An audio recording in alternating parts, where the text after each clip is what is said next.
Memang nenek moyang kami juga Hindu gitu ya, di Jawa Sulen, jadi belum Muslim, tapi alhamdulillah saat ini walaupun tetap kita berada di tempat itu, tapi seperti yang dipesankan oleh Mbah Kanu, jadi jas merah, jangan sekali-sekali meninggalkan sejarah atau melupakan sejarah. Mengko iso dadi jambu mente.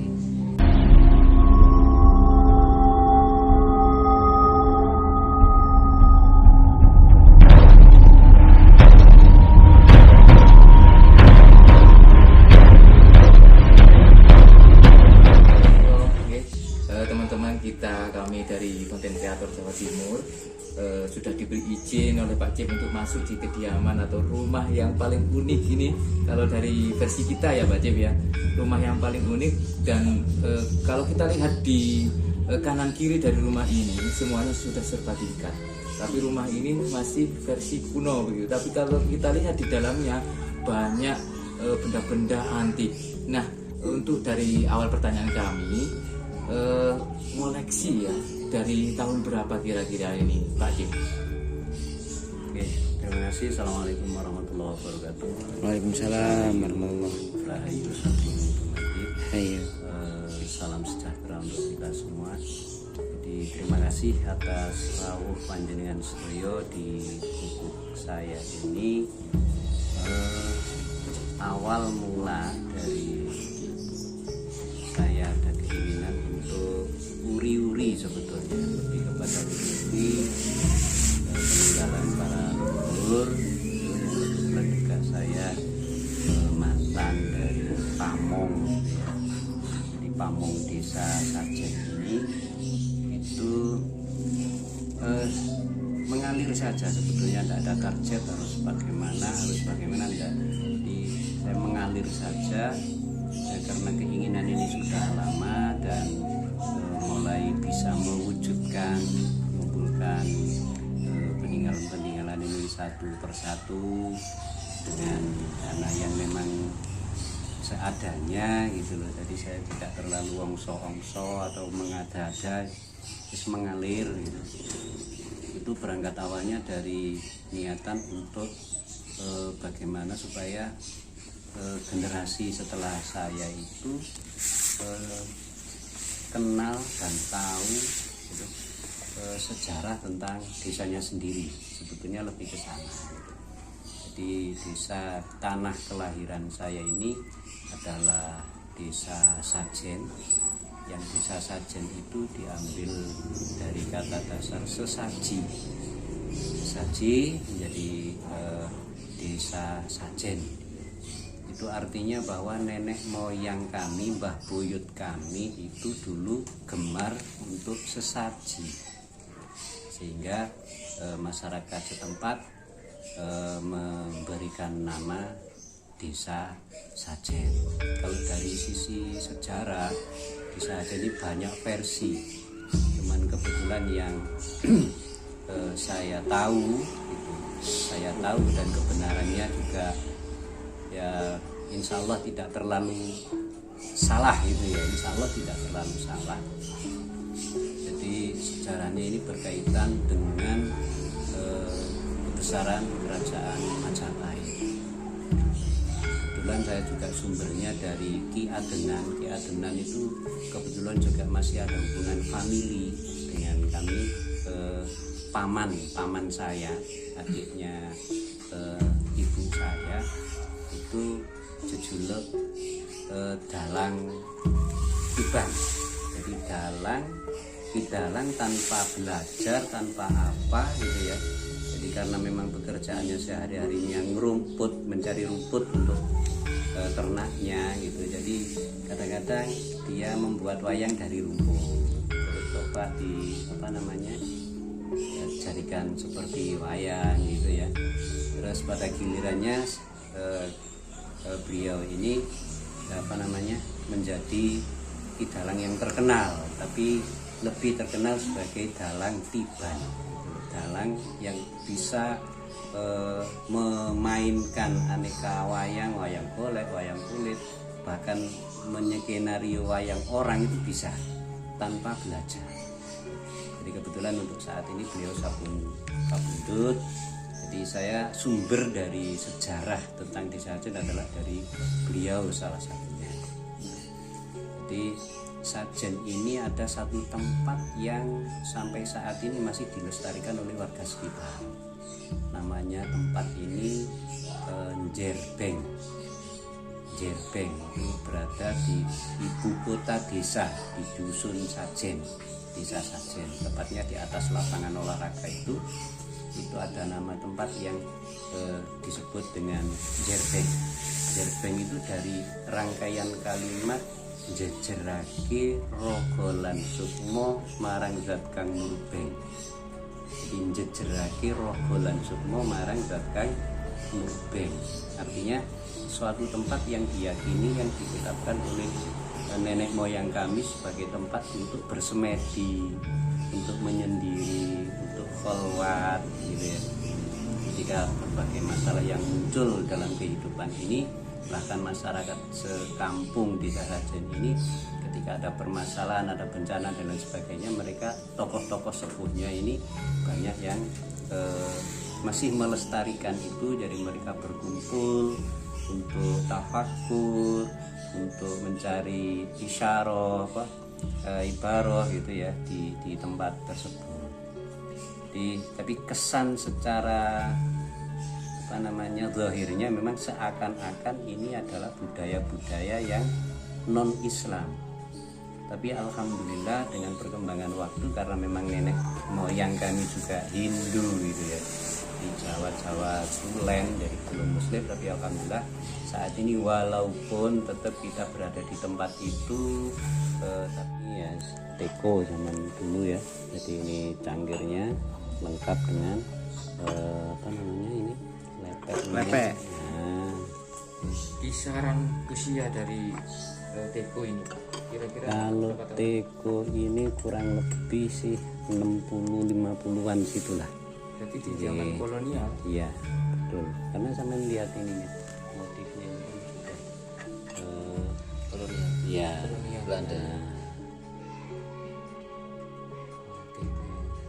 Tapi di pasaran juga banyak sekali, kalau ndak hati-hati belinya barang antik barang kuno barang antik gitu ya. Kadang-kadang kalau kuno itu pasti antik, kalau antik belum tentu kuno. Belum tentu kuno. Iya.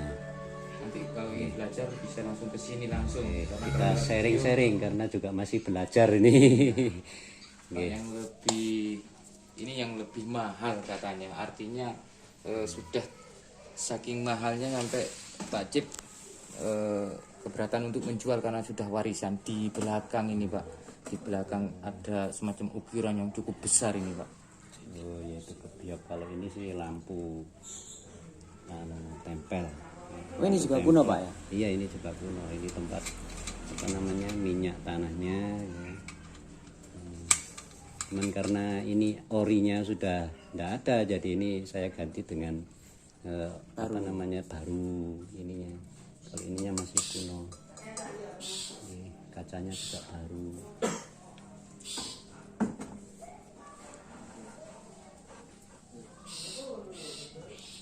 Kalau guci ini tergolong baru. Ya, tergolong baru, cuman Kalau pusaka itu Pak, aja. seperti ada keris itu Pak. Pusaka ini, jadi kalau pusaka ini asli kuno ini, yes, memang untuk rumah sini sendiri. Jadi untuk keluarga, untuk ini kalau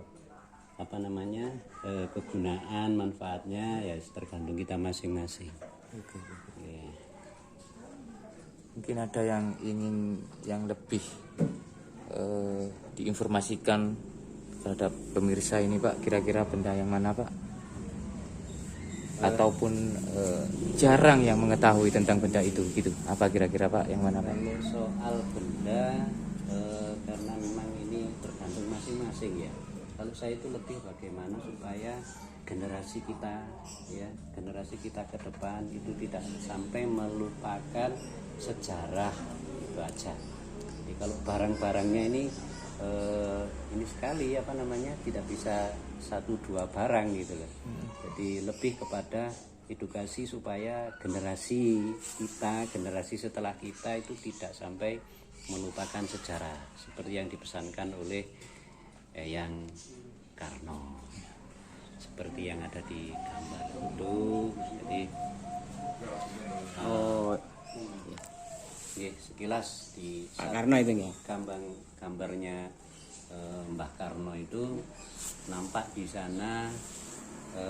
Kalau nilai lukisannya monggo ditaksir sendiri ya, tapi saya lebih kepada edukasi yang ditampilkan di sana, bahwa beliau dengan walaupun setinggi apapun jabatan ya, yang dipikul yang ada pada beliau, tapi beliau tetap memberikan tuntunan toto kromo, toto trapsilo ya, tetap sungkem kepada bunda beliau seperti yang diajarkan di Jawa, bahwa wong tuwa wadon iki minangka pangeran. Kalau tidak diharamkan di agama Islam, setelah menyembah Allah itu pasti menyembah seorang ibunya masing-masing. Disitulah yang diajarkan oleh Mbah Karno. Iya, masing-masing kan orang melihat Mbah Karno dari sosok mamanya gitu.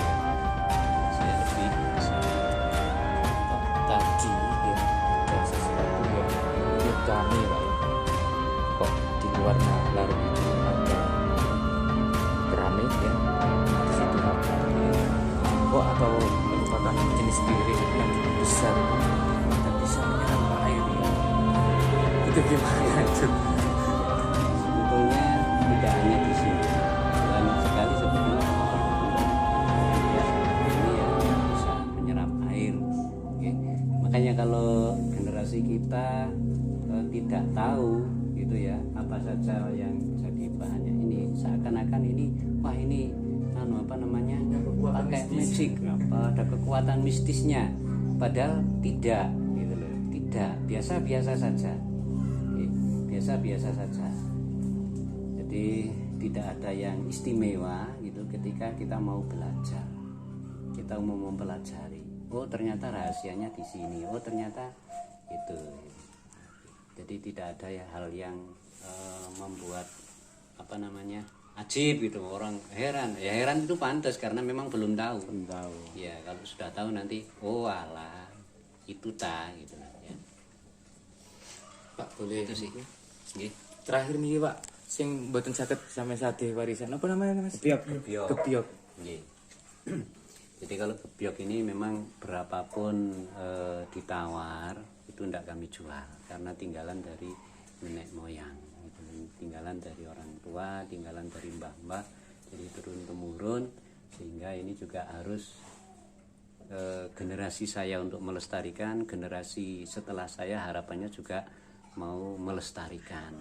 Gitu.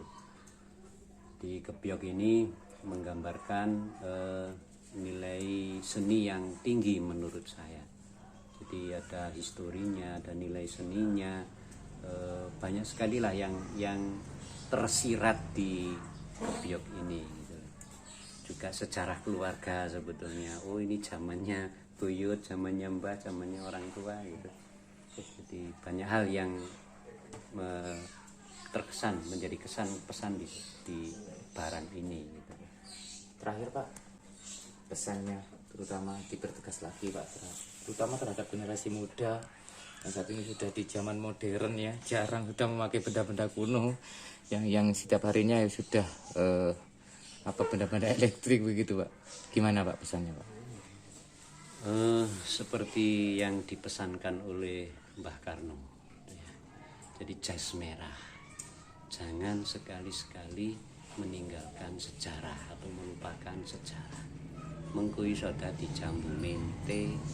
Jadi sekali lagi penegasannya bahwa monggo kita sareng-sareng belajar untuk uri-uri tinggalan para leluhur sesuai dengan kapasitas masing-masing.